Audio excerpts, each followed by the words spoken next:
마지막 발표자를 소개해 드리겠습니다. 서울대학교 사회학과의 서희종 교수님이신데요. 앞에 선생님께서 아주 좋은 아마 재미있는 강의를 해주는데 제가 조금은 신중한 좀 약간 무거운 주제를 좀 다룰 것 같습니다. 아마 그게 SBR 현장이라는 게 아마 그것 때문에 그렇지 않을까 생각합니다. 물론 어떤 임상이라든가 또는 인체 유래물에 관련돼서 많은 얘기를 하셨고요.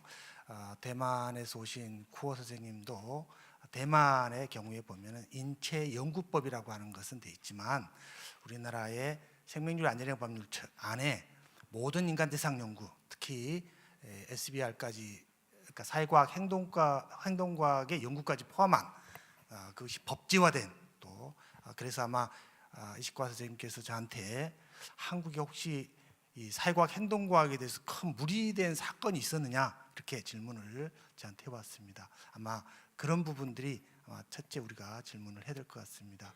그래서 저희가 이 생명윤리 및 안전형 법률이 2002년도에 전면 개정이 시행되면서 물론 1년 이후에 시행됐습니다만 어쨌든 사회과학, 행동과학의 연구 분야에서는 아주 큰 연구의 변화를 가져올 수밖에 없는 그런 겁니다. 물론 일각에 의하면 생명윤리 안전형 법률은 그냥 선언법이지 무슨 누굴 처벌하는 건 아니다라고 합니다만 기관을 처벌함으로써 연구자한테 연구기관이 대학이나 연구기관이 좀 푸시를 할 수밖에 없는 또는 약간 좀 강제를 할 수밖에 없는 그런 법적 구조로 되어 있다라고 하는 사실이고요. 또 한 가지는 중요한 것은 저희가 이것이 미국의 영미처럼 어떤 그런 판례법에 기초한 게 아니고 저희 나라나 일본은 기본적으로 대륙법을 기초로 하면 독일과 프랑스 가지고 있는 대륙법적 전통이 성문법적인 전통이 있기 때문에 어떤 것들이 법제화된다라고 하는 것은 대단히 큰 강제력을 갖게 되는 그런 측면이 있습니다. 물론 왜 그럼 이런 법이 만들어졌느냐라고 하는 부분인데 저희 서울대학의 경우까지 생각해 보면 역시 황 박사 닥터 황 스캔들 이후에 저희가 이런 어찌 보면은 의식명뿐만 아니라 사회과학까지 포함한 연구윤리 지침을 저희들이 2005년도 10월달에 만들고 그리고 나서 시행됐습니다. 그리고 그때 물론 자율적으로 시행됐기 때문에 기본적으로 지침은 있지만 서울대학에 거의 저희가 2013년도 강제되기 전까지 거의 저희가 한 7년을 운용했지만 많은 사회과학 행동과학자들이 그런 미국에서는 분명히 받았음에도 불구하고 저희 서울대학의 참고로 얘기하면 사회과학대학의 교수님들의 80%가 미국 박사십니다. 그럼에도 불구하고 미국에서는 받았음에도 불구하고 한국에서는 받지 않고 지금까지 쭉 해왔고 저희가 규칙을 만들었음에도 불구하고 전혀 거의 제가 생각하기에는 한 5% 정도만이 리뷰를 올라오고 95% 정도는 그냥 거의 무시한 그런 상태로 진행해왔기 때문에 저도 이제 현장에서 IRB의 위원으로 있으면서 또 전문 간사를 있으면서 이거는 좀 곤란하다. 뭔가 이 법적인 좀 가이드라인이 필요하다라고 프레임이 필요하다라고 저희들이 주장했었고 그런데 막상 저희들이 이 생명윤리 안전형 법률이 나오고 나니까 제가 걱정된 것은 너무 많이 법조문에다가 집어넣어가지고 어떤 유연성이 상실돼 버리는 그런 측면에서 상당히 지금 논란이 있고 이것이 아마 과잉 법화되고 있다라고 하는 게 대만 학자라든가 다른 학자 만나면은 야 도대체 그럴 수가 있느냐 이런 얘기 사회과학 행동과학 연구자들이 그렇습니다. 법적으로 물론 이제 모든 IRB 심의를 받게 법적으로 돼 있고요. 이거는 괜찮을 것 같은데 문제가 된 거는 미국에서는 연방 정부의 돈의 수주 여부와 따라서 규정되는데 불구하고 저희는 모든 인간 대상 연구이기 때문에 심지어는 답은 얘기 안 했습니다만 사기업에서 이용되는 그러니까 이루어지는 그런 연구조차도 상당히 레귤레이션에 포함될 수 있는 이 자체로 봐서는. 그래서 연구란 게 뭔지, 그다음에 리서치 서브젝트가 뭔지라고 하는 규정들을 저희들이 요구를 했고, 이것은 아마 그쪽 보건복지부에서는 미국의 규정들을 받아 가져서 아마 그 유권 해석을 한 것으로 알고 있습니다. 이 법적으로 이제 시행된 것이 단순히 사전 심의뿐만 아니라 연구하기 전에 리스크에 대해서, 위험에 대해서 충분히 그 어떤 고려하도록 법적으로 되어 있습니다. 이런 부분들은 결과적으로는 사회과학이 물론 여기 지금까지 연구 발표 중에서는 사실은 사회과학적인 특성들이 잘 안 나타나는데요. 의생명에 비하면 또는 임상에 비하면 굉장히 덜 표준화되어 있고 다양한 방법론들이 아마 사회과학적 특징입니다. 그리고 다양한 방법론을 새롭게 실험해서 어찌 보면은 사회적 현상에 접근해가는, 그리고 또 리서치 서브젝트와 리서처 사이의 인터랙션이 매우 어찌 보면 연구에 대단히 중요한 영향을 미치는 그런 다양한 어떤 사회과학, 행동과학 쪽의 연구 프로젝트 입장이 봤을 때 이 리스크를 사전에 충분히 고려한다라고 하는 것이 법적으로 돼 있다라고 하는 것은 상당히 심각한 문제인 것 같고요. 저희가 그래서 저희 서울대학에도 분명히 아카데믹한 페이퍼임에도 불구하고 석사과정 학생들한테 이것을 강요하기가 참 어려웠는데, 그 이유는 보통 석사과정이 2년인데 들어와가지고 적어도 1년 정도 안에 내가 뭐를 쓸지는 다 적어서 위험이 뭔가를 전부 다 계산해서 프로토콜 연구기획서를 쓴다는 것은 사실은 어렵고, 그러다 보면 결국은 석사 과정이 3년쯤으로 이제 늘어나는, 실질적으로 레귤레이션 때문에 그런 측면이 있습니다. 물론 연구라고 하는 부분들에 대해서 어쨌든 이런 위험들을 충분히 고려하는 것은 맞는데, 만약에 최소 위험 이하의 연구 또는 어찌 보면 상당히 위험이 작은 것조차도 우리가 어찌 보면 이런 규정 속에 놓여 있다라고 하는 그런 측면입니다. 그리고 또 하나는 이 컨센트 폼에 대해서도 법적으로 이렇게 규정되어 있습니다. 물론 대단히 중요한 얘기입니다. 컨센트 폼의 내용들이 들어가는 것은. 그런데 위험도가 낮은 사회과학에서 융통성을 바르기 위해서 상당히 미국에서도 심플리케이션, 그러니까 단순화시켜서 받는 부분이 있는데, 우리는 이 법으로 규정되어 있기 때문에 이걸 단순화할 수가 없게 되어 있습니다. 그러니까 어쨌든 간에 그것이 어떤 상당히 이 최소 위험에 유의하면 하더라도 이 포맷에 따라서 컨센트 폼을 규정할 수밖에 없는, 이렇게 법적으로 이제 강제되어 있다는 겁니다. 그다음에 IRB에서 리뷰하는 포인트가 이렇게 규정되어 있습니다.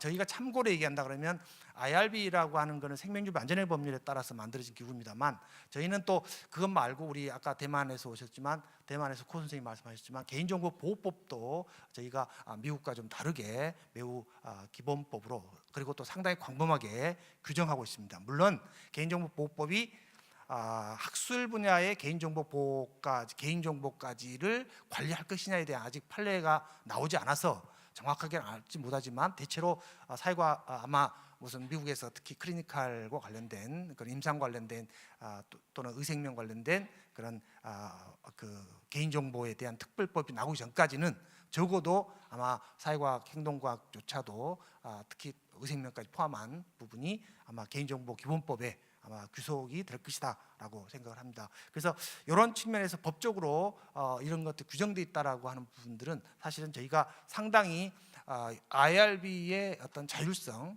IRB가 좀 할 수 있는 여러 어떤 융통성들을 대단히 제약하는, 물론 이제 좋은 점은 있죠. 하나는 정확하게 표준을 지켜라라고 하는 의미에서 좋은 점도 있지만, 나쁜 점은 이 법이 시행된 이후에 생기는 부분들은 어쨌든 법적인 테두리 하에서 상당 부분을 지켜서 법적으로 강제되어 있다라고 하는 것 때문에 그런 겁니다. 그다음에 IRB라는 게 이제 평가, 물론 만들어져야 되고 또 평가받는다. 물론 평가받는다고 하는 그 연구비와 관련돼서 또 법적인 제재가 있습니다. 기관에 대한 법적입니다. 개인에 대한 법적보다는. 물론 기관은 당연히 연구자한테 어떤 형태든 간에 푸시를 할 수밖에 없는 부분이죠. 그래서 이런 측면들도 어쨌든 저희가 IRB의 퀄리티를 높여야 되는 그런 현황이 있습니다. 그럼에도 불구하고 지금 현재 2012년도 2월 2일 날 정맥윤리비 안전의 법률이 전면 개정안이 발효되고 1년의 유예 기간, 아주 자상하게 베푸셔가지고 1년을 저희들이 유예를 했음에도 불구하고 대개 모든 거의 IRB의 95% 이상이 사실 2012년도와 13년도에 급조된 그런 IRB로 지금 되어 있습니다. 저희가 지금 현재 아마 뭐 정확하게 바운더리 명확하지 않습니다만 250개 이상의 IRB가 급조된 걸로 저희들이 보고 있고요. 그다음에 커뮤니티 거기에 관련된 멤버들의 거의 대부분이 한 번도 바이오에틱 관련된 교육을 받은 적이 없고, 그리고 물론 경험이 없다는 것은 너무 당연한 것 같습니다. 사실은 그럼에도 불구하고 사실은 병원이라든가 이런 데서 했던 그런 경험된 부분이 있습니다만 여기 태부족하기 때문에 전체적으로는 경험이 없는 상태 내에서 지금 2014년도 지금도 IRB 심의를 하고 있고, 그 IRB 심의가 제대로 된 심의냐라고 하는 부분에 대해서 저희가 논란이 많습니다. 그래서 모 대학에, 제가 알고 있는 대학에 승인이 떨어졌다고 제가 받아서 그걸 받았는데 보니까 너무 문제가 되는 것을 아무런 문제 사회과학 행동과학에 어떤 위험이 있겠느냐라고 해서 아마 만장일치로 승인받은 걸로 제가 알고 있습니다. 그래서 이제 그럼에도 불구하고 저희가 상당히 중요한 것은 한국의 상황에서는 저희 서울대학의 경우에는 지금 2013년도까지 14년도까지 포함하면 8년간의 오랫동안에 저희가 대학 IRB를 운영하는 경험이 있습니다. 근데 이 경험들이 사실은 이 법 이후에 저희가 많이 좀 활용하지 못한 측면이 있습니다. 그 이유는 저희가 교육을 할 때 지금은 대학 KRB라든가 또는 보건복지부에서 많은 교육을 하고 있습니다. 그런데 교육이라고 하는 부분이 레귤레이션이나 바이오 에틱에 대한 기본, 특히 이제 아까 저희 바이오 에틱 관련된 많은 규범들은 사실은 미국에서 나온 레귤레이션과 규범들을 그대로 교육하고 있습니다. 사실은 이제 제가 지금 이 IRB와 관련돼서 제가 하고 있는 작업 중에 하나가 저희는 사실은 뉴렌버그와 그다음에 헬싱키 선언과 벨몬트 레포트로 이르는 생명윤리 역사는 저는 반쪽이라고 생각합니다. 사실은 731에 관련된 그 잔인한 생체 실험의 교훈들을 저희들이 이 생명윤리사에 반영을 하지 못하고 있고, 이것들을 저희 동아시아의 생명윤리 역사에도 가르쳐야 된다는 그런 딱한 사정들이 좀 현재 지금 아마 불미스럽게 남아 있고, 이런 부분들을 좀 반영해서 제대로 된 생명윤리사를 좀 만들어야 된다라고 생각하고 있습니다만, 이런 교육뿐만 아니라 중요한 것은 사실은 케이스 스터디 위주로 가르쳐야 됩니다. 아까 벤자민 구호 선생님 말씀하신 대로 레귤레이션에서 우리가 어떻게 하고 있다, 어떻게 해야 된다라고 하는 것을 사실은 사회과학자들한테, 물론 SBR 사회과학 행동과학자들 알려야 되는 건 맞습니다만, 그러면 그런 레귤레이션과 그런 윤리적인 것을 지키면서 어떻게 그러면 현장에서 일할 수 있는지, 또 그걸 지키는 과정에서 사회과학에서 할 수 없는 연구들이 상당히 많이 나타납니다. 예를 들어서 속임수 연구, 사회과학은 부분적으로 모두가 다 사실은 속임수 연구이고요. 이런 측면들을 그럼 어떻게 충분히 피험자에 알리면서도 우리가 고지 인폼드 컨센트를 지킴에도 불구하고 적당한 속임수라고 하는 부분들 충분히 연구 목적을 다 알려주면 연구 피험자로부터 어찌 보면은 좀 다른 대답을 원하는 진실한 대답이 아닌 다른 대답을 계산된 대답을 받게 되는 그런 석임수 연구의 경우에 그런 포맷을 존중해 주는 부분도 저는 필요하다고 생각합니다. 또 하나는 그래서 여러 가지 인터넷 연구라든가 또는 맞는 취약계층에 대한 연구조차도 상당 부분들은 어찌 보면은 우리가 지켜야 될 레귤레이션과 관련돼서 보면은 상당히 어려운 측면, 특히 인류학 같은 경우에는 사실은 참여관찰, 장기적인 롱텀한 참여관찰에는 사실 어렵게 만들어주는 부분이 있습니다. 그래서 우리가 이런 레귤레이션 속에서 어떻게 가능한 부분들이 뭔지라고 하는 그런 고민들을 담아내줘야 교육이라고 하는 게 되는데, 사실은 지금은 거의 어떤 바이오에틱이나 그런 레귤레이션에 대한 교육을 하고 있고요. 그다음에 저희가 적어도 어떤 생명윤리 SBR IRB에 관련돼서 적어도 8년 이상의 경험이 있는 서울대학이나 또는 다른 새로 신규로 만들어지는 그런 경험이 없는 그런 어떤 대학이나 연구기관 간의 여러 가지의 경험의 소통, 케이스 스터디의 여러 가지의 나눔, 이런 부분들에 대해서 충분히 저는 되지 않았고 이런 부분들에 대해서 뭔가 교육을 뛰어넘는 연구가 필요하지 않을까 그런 생각하고 있고요. 특히 하나는 이제 SOP 문제인데 사실은 SOP에 관련된 부분들은 이 표준 이 표준 프로시저에 관련된 부분들에 대해서는 사실은 그 전부터 많이 논란이 됐고요. 그리고 사회과학 행동과학에 관련해서 이미 2009년도 연구재단에서 돈을 좀 받았고 저희들이 근데 그때는 너무 한 1,500만 원 정도의 돈으로 그냥 급조된 그런 연구들 했고 그리고 다시 저희가 KRB에서 돈을 받아가지고 SOP 비슷한 걸 저희들이 만들었습니다. 그리고 나서 이걸 어떻게 좀 더 발전시켜 보자라고 회의를 했는데 제가 그때 위원장으로 활동했습니다만 여러 가지 이견 때문에 하지를 못했습니다. 그리고 아마 의생명 쪽에서 보면은 SBR 쪽에 한두 페이지 정도가 아까 지금 고 선생님이 말씀하신 대로 한두 페이지에 가이드라인이나 이런 게 필요하지 무슨 이렇게 자세하게 할 필요가 있느냐라고 하는 의견이 대단했습니다. 그런데 사회과학 행동과학은 사실 표준화되지 않는 그런 다양한 방법론을 쓰고 있기 때문에 사실은 굉장한 정도의 어떤 분야에는 어떻게라고 하는 부분들의 최소한의 어떤 윤리적인 원칙이랄까 또는 가이드라인이랄까 또는 실제적으로 윤리적인 어떤 구현 방법에 관련돼서 충분히 이루어져야 된다고 생각합니다. 그런 의미에서 SOP도 정확히 없는 물론 지금 SOP가 있다고 하는데 그 SOP는 IRB를 어떻게 운용할 것이냐에 대한 얘기지 실제적으로 심의 크라이테리움에 관련된 얘기는 기준은 아닌 그런 상태에서 지금 SBR IRB 포함한 대학 IRB가 지금 급조돼 있다라고 하는 사실은 상당히 위험 상황에 저는 있다고 저는 느껴집니다. 그래서 우리가 이제 여러 가지 평가와 이제 아마 이런 인증 문제가 상당히 중요해지는데 물론 지금 우리 보건복지부에서 3년간에 이제 3년에 한 번씩 평가를 하게 돼 있고요. 그다음에 여러 가지 아마 인증 문제까지도 아마 논쟁되는 것 같습니다.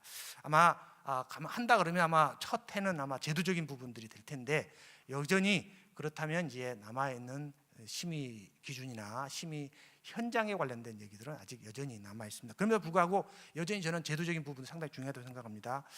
IRB가 역시 대학에서부터 얼마나 그 오토노미를 갖는 거냐. 저희 서울대학에도 처음에는 연구처 산하로 돼 있었고 물론 이제 행정자원에 대해서는 물론 연구처의 도움을 받습니다만 연구처라고 하는 것은 기본적으로 연구를 북돋는 또 활성화시키는 그런 부서이기 때문에 IRB와 같은 취지하고는 좀 안 맞기 때문에 우리가 이제 대학원 부총장님 산하로 지금 올라가 있습니다. 그만큼 어찌 보면 IRB의 제도적인 중립성이라고 하는 것은 연구부서 특히 연구부서로서 독립은 대단히 중요한 것 같고요.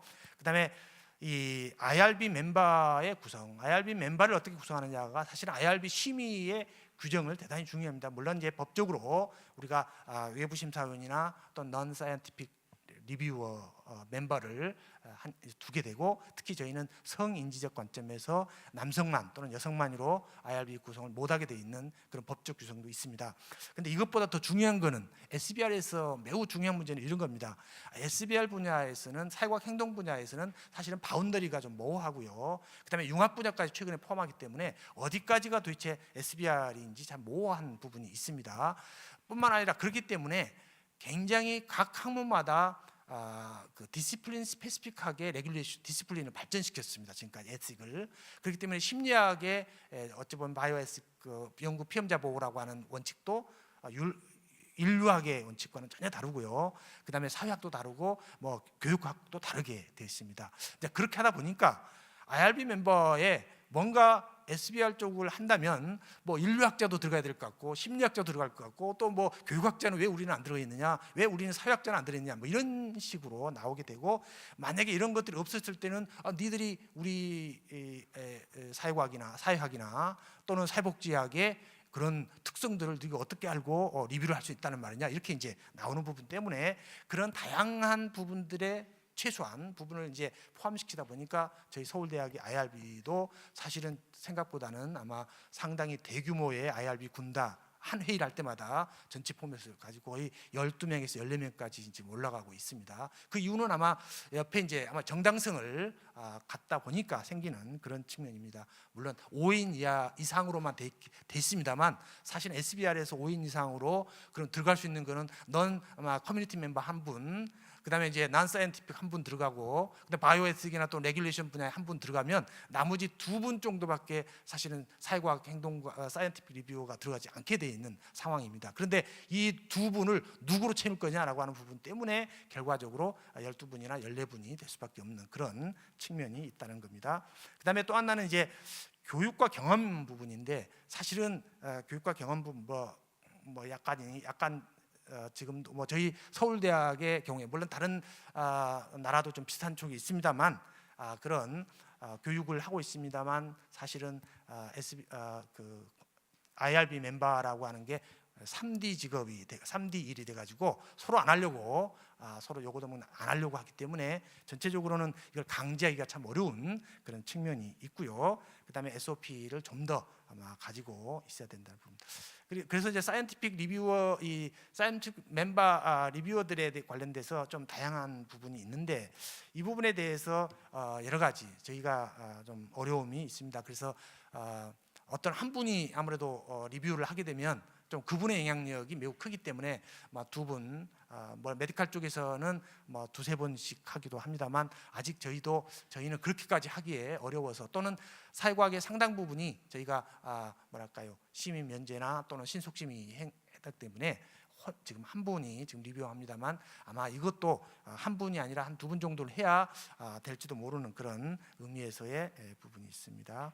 그다음에 이제 진짜 안 되면, 우리가 멤버가 안 되면 이제 뭐랄까 자문위원으로 포함을 해서, 특히 저희는 이제 수용된 부분, 뭐랄까 무슨 감옥이라든가 또는 노인분들이 요양시설에 있는 분들에 대한 조사다라고 한다면, 아마 그런 부분 관련된 이제 소셜 워커 관련 소셜 웰페어 쪽에 자문위원들을 이제 모셔서 우리가 좀 자문을 받는 이런 것도 필요할 것 같고요. 저희는 이제 그런 케이스 중에 하나가 사실은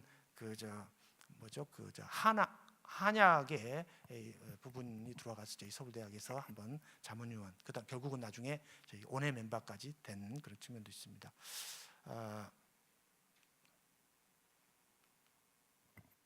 그래서 사회과학, 행동과학에서는 사실은 각 분야마다 방법론들이 매우 다양합니다. 여기는 뭐 서베이라고 하는 observation study, 또는 뭐 행동 실험 문제, 또는 개인정보의 대규모 데이터베이스를 이용하는 그런 측면들까지 포함해서 굉장히 많고요. 이 말고도 사실은 저희가 챌린징 SBR 쪽에서 챌린징 이슈인 여러 가지 국제적인 연구라든가 또 인터넷 연구, 요새는 이제 저희 서울대학 같은 경우도 빅데이터와 관련된 연구들이 상당히 많이 들어오고 있고, 이런 부분들 때문에 과연 익명화가 뭐냐라고 하는, 이제 인터넷 스터디의 문제는 완전한 익명화를 지향해야 되는데, 사실은 사후적으로 추적 가능한 그런 측면 때문에 좀 논란이 많이 되고 있습니다. 그래서 아무래도 현재까지는 좀 넌 사이언티픽 리뷰어들이 가지고 있는 여러 가지 부분들에 이제 좀 뭐랄까요, 좀 보완 또는 보지 않는 측면들에 대한 얘기를 많이 해야 되는데, 저희 서울대학의 경우에서 보더라도 넌 사이언티픽 리뷰어 커뮤니티 멤버들이 사실은 발언권들이 많지 않는 측면이 있습니다. 이런 부분들을 어떻게 활성화시킬 거냐라고 하는 측면이 아마 상당히 이제 열의를 가진 그런 뭐랄까요, IRB 멤버들을 충원하는 게 상당히 중요합니다. 저희가 지금까지 쭉 여기 실명은 안 드렸습니다만, 저희까지 쭉 보면 오피니언이 어떤 부분에 따라서 굉장히 열의가 있는 분들은 많은 걸 지적하고 있고요.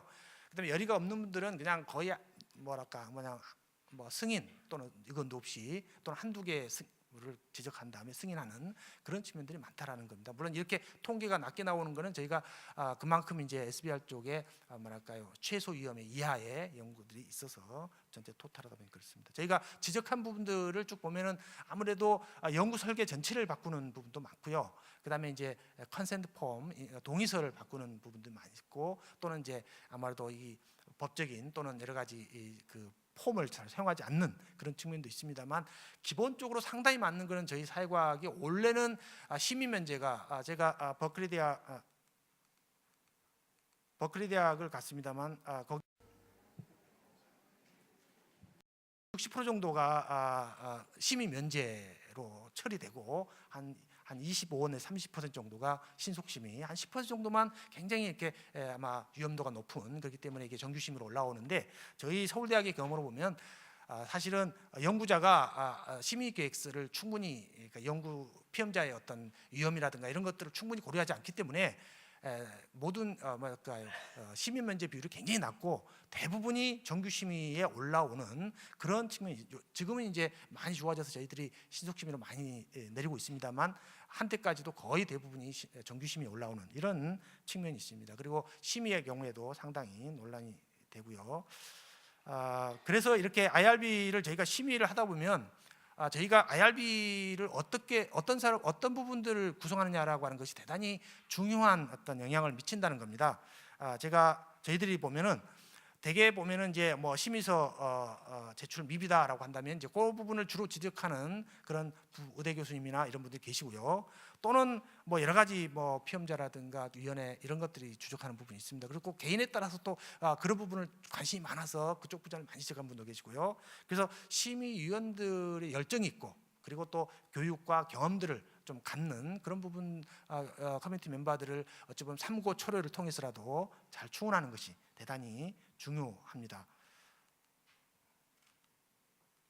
예, 그리고 심의 크라이테리움 관련돼서는 여러 가지 이제 저희가 뭐 있습니다만, 어쨌든 과학성에 대한 얘기나 그뿐만 아니라 위험에 대한 산정 문제가 상당히 중요한 것 같고요. 뭐 이런 의생명 분야는 아무래도 육체적인 부분들이 뭐 피지컬한 부분이 많겠습니다만, 저희는 사이칼라지컬한 거, 소셜한 거, 이코노미컬, 또 여러 가지 그런 측면들이 많이 있기 때문에 이런 부분을 어떻게 어세스먼트 하느냐 대단히 중요합니다. 그리고 여러 가지 이제 퍼스널 데이터 보호, 이것들도 사실은 저희 개인정보 보호법 같이 포함하기 때문에 좀 국제적인 표본과 좀 다른 얘기들을 좀 할 수밖에 없는 그런 측면도 있다. 그다음에 취약계층이 의외로 저희 SBR 쪽에 굉장히 많이 있다. 그리고 이 취약계층 때문에 상당히 위험도가 높은 그런 연구들이 저희들이 많이 보인다라고 생각합니다. 시간이 없어서, 그래서 저희가 올라온 정규 심의에 보면은 상당 부분이 저희가 수정이라든가 수정 후 시정승이나 재심의가 상당히 많은 비율을 보여준 것을 저희들이 알 수 있습니다. 요거는 이제 아마 이 맨데이트한 생명력 안전의 법률 이전에 만들어지기 때문에 조금 더 아마 다른 표현이 아마 필요하지 않을까 그런 생각을 하고 있고요. 여러 가지 챌린징 이슈가 나오기 때문에 이런 부분에 대해서도 전문 간사가 지속적인 교육을 통해서 아마 IRB에 피드백하는 그런 부분들도 저희들이 아마 좀 봐야 되지 않을까 그런 생각하고 있습니다. 뭐 어드미니스트레이션과 관련돼서는 뭐 기본적으로 저희들이 재정적인 지원이라든가 행정 지원, 다큐멘트 관리, 그리고 사후 관리 이런 부분에 좀 철저한 부분이 상당히 필요할 것 같고요. 네, 이상입니다.